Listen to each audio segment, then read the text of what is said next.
सभापति महोदय, रूपाला साहब ने कहा the press and periodicals registration bill 2023 के समर्थन में बोलने के लिए खड़ा हुआ हूं। जब यह कानून बनाया जा रहा है तो प्रेस की स्वतंत्रता के इतिहास में यह एक मील स्तंभ साबित होगा। मैं पुरानी बातों को दोहराने की जगह इस बिल से, इस कानून से जो दो लाभ होगा उसे मैं रेखांकित करना चाहता हूं। जनमत का उद्योग यानी ओपिनियन इंडस्ट्री केंद्रीकृत जब होता है, जब उसकी एकाधिकार हो जाता है तो जनमत पर अनेक सवाल उठते हैं। भारत एक ऐसा देश है जिसमें 17,000 से अधिक न्यूज़पेपर्स और 1 लाख से अधिक पत्रिकाएं हैं। मैं एक जानकारी के लिए भी करना चाहता हूं कि जब माननीय सदस्य कोई बोल रहे हों, उनके और आसन के बीच में से किसी भी माननीय सदस्य को नहीं जाना चाहिए। ये भी नियमों में प्रावधान है। आप अपने चालू रखें। तो मैं यह जब कह रहा था कि हमारे पास लगभग 1.5 लाख पत्र पत्रिकाएं और समाचार पत्र हैं, तो इस बिल का इस कानून का जो लाभ होगा,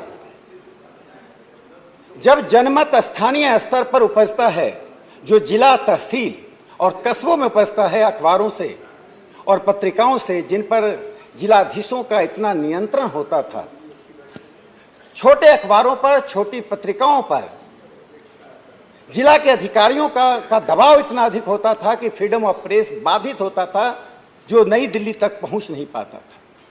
नई दिल्ली के प्रेस क्लब तक उन घटनाओं को रेखांकित नहीं कर पाते थे।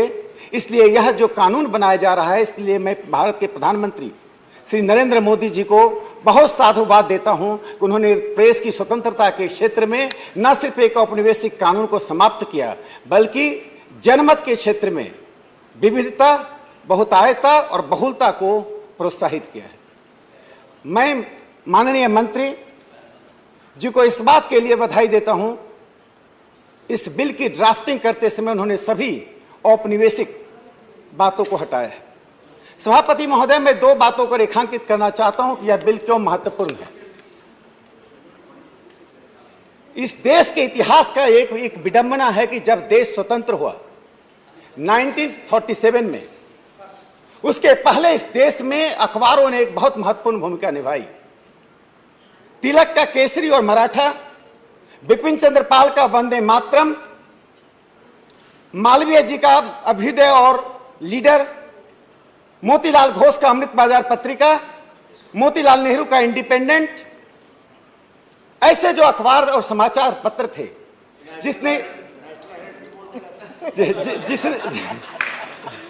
जिसने एक जनमत खड़ा करने की कोशिश की, लेकिन उस जनमत खड़ा कर जिन अखबारों और पत्रिकाओं के कारण देश को स्वतंत्रता की लड़ाई में सहायता मिली। देश के आजाद होते ही 29 जून 1951 को पंडित जवाहरलाल नेहरू ने 2023 तक आने में समय लगेगा आपको। बस 2 minute 5 minute. The objectionable press matter act, the press objectionable matter act पास किया। मैं यह समझ नहीं पा रहा हूं कि स्वतंत्र होते ही पंडित नेहरू को यह आवश्यकता क्यों पड़ी। उन्होंने जो 29 जून 1951 को जो लोकसभा में कहा, वो बहुत ही महत्वपूर्ण है। देश को सोचना चाहिए कि प्रथम प्रधानमंत्री को जो प्रेस की स्वतंत्रता के लिए लड़ते रहे, और 1951 में उन्होंने कहा, जो बात कही, the press if wants freedom which it ought to have,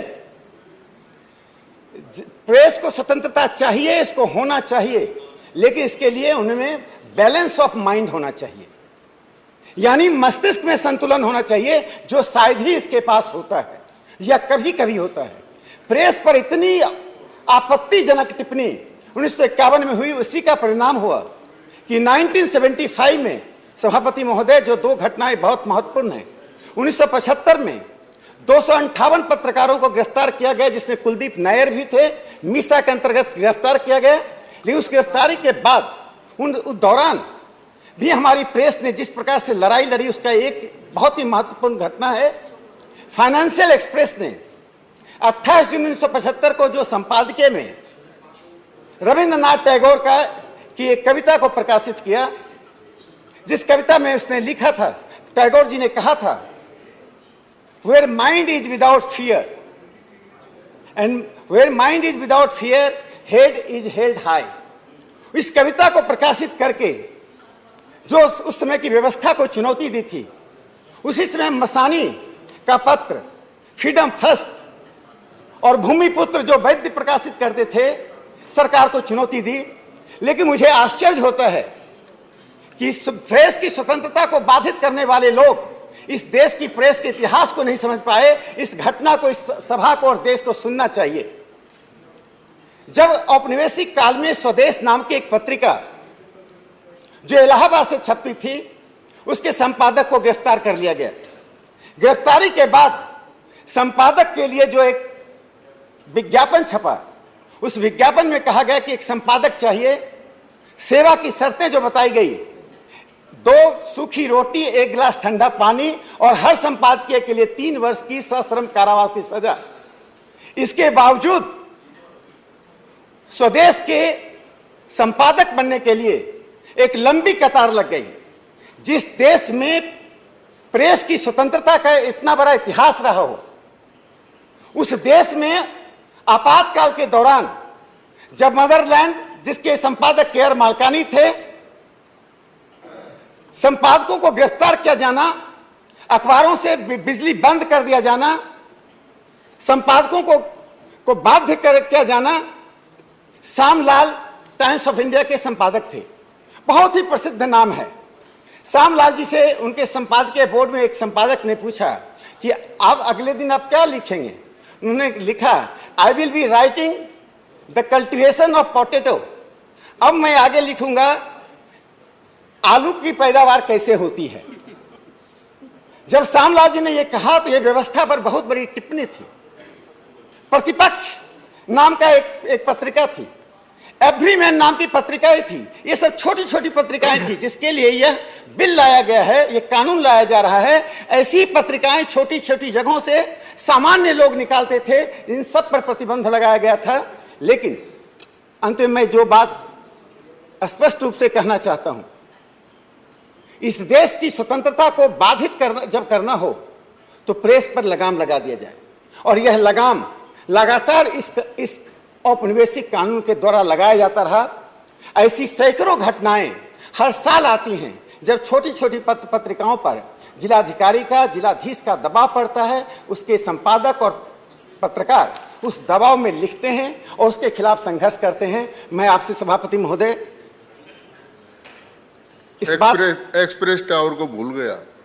सभापति महोदय, आपने समय की इतनी पाबंदी कर दी कि मैं बहुत चीजें भूल रहा हूं। आपने तो गागर में सागर भर दिया साहब। सभापति महोदय, 2 छोटी बात कह के मैं अपनी बात समाप्त करता हूं। मंत्री जी की बात हम सुनेंगे। जब प्रेस की स्वतंत्रता का सवाल उठाया गया आपातकाल के दौरान, उस दौरान भी ऐसी पत्र पत्रिकाएं थी जो सरकार से संघर्ष करती रही, सरकार के सामने घुटने नहीं टेकी। उसमें मैंने जो कहा, मीनू मसानी का फ्रीडम फर्स्ट एक अखबार था जिसने सरकार का मुकाबला किया, उनके सेंसरशिप को नहीं माना। लगभग 100 अखबारों से जो विज्ञापन का रेवेन्यू था विड्रॉ कर लिया गया। मुझे लगता है जब हम ऐसे बिल को ला रहे हैं, प्रधानमंत्री नरेंद्र मोदी जी ने जो एक प्रतिबद्धता दिखाई है, न सिर्फ औपनिवेशिक कानून को समाप्त करने की, बल्कि ये देश को बता दिया। जिस प्रकार माखन लाल चतुर्वेदी जी, जिन्होंने पुष्प की अभिलाषा लिखी, सभापति महोदय, उस कविता को उन्होंने जेल के अंदर लिखा था और जेल के अंदर लिखने पर भी उन्हें सजा मिली थी। जो मुझे तोड़ लेना बनवाली उस पथ पर देना फेंक, जिस पर पथ पर जाए वीर अनेक, इस कविता को माखनलाल चतुर्वेदी अपने जेल से लिखे थे। 63 बार उनके घर पर सर्च किया गया था स्वतंत्र औपनिवेशिक काल में। मैं कहता हूं ऐसे कानून को लाकर हम स्वतंत्रता, प्रेस की स्वतंत्रता के इतिहास में एक मील स्तंभ स्थापित कर रहे हैं, एक प्रकाश स्तंभ स्थापित कर रहे हैं और देश को इस बात को, दुनिया को बता देना चाहते हैं कि जिस देश में 1.5 करोड़ पत्र पत्रिकाएं छपती हैं, जिस देश में विचारों की विविधता है, उस देश में विचारों की विविधता, स्वतंत्रता बनी रहेगी। पश्चिम जो भी पैरामीटर का उपयोग कर ले, उनके गार्डियन और न्यूयॉर्क टाइम्स के संपादकीय बोर्ड को मैं बता देना चाहता हूं कि भारत की प्रेस की स्वतंत्रता प्रधानमंत्री नरेंद्र मोदी जी के नेतृत्व में इस तरह से अक्षुण्ण है, दुनिया की कोई ताकत से बाधित नहीं कर सकती है। टेलीविजन हो या डिजिटल मीडिया हो या प्रिंट मीडिया हो, प्रेस की स्वतंत्रता पर हम अक्षुण्ण बने हुए हैं। इन स्वतंत्रता के बाद, इन स्वतंत्रता को बनाए रखते हुए हम अमृतकाल में नए भारत का निर्माण करेंगे। बहुत बहुत धन्यवाद। बहुत धन्यवाद।